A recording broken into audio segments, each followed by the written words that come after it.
un centro che si può raccontare attraverso le sue tradizioni, un paese che è stato descritto anche da Grazia Deledda nelle sue opere, e questo è l'abito tradizionale di Fonni che applaudiamo subito, quindi grazie a voi per questo passaggio che mostra quella che è l'eleganza dell'abito di Fonni. E in questo centro dell'isola c'è un suonatore d'eccellenza. Quando lui imbocca, in questo caso non imbraccia, la sua armonica a bocca, traccia sentimenti che legano a quella che è la poesia. Quindi l'applauso e il saluto per Michelino Carta.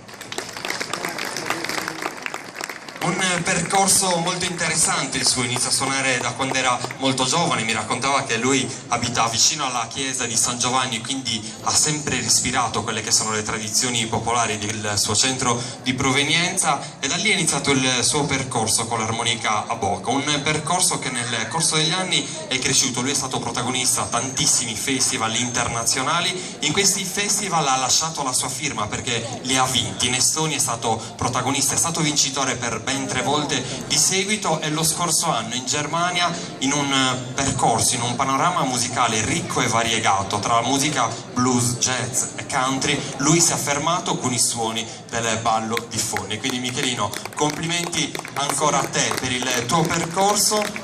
Grazie. Questo è l'applauso degli amici di Meana, che davvero non vedono l'ora di sentirti suonare, ovviamente un tracciato nel percorso della tradizione con Suballu Torrau, Suballu Sartiu e a seguire Suballu e Trese. Michelino Carta e l'applauso per Fonni.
Grazie.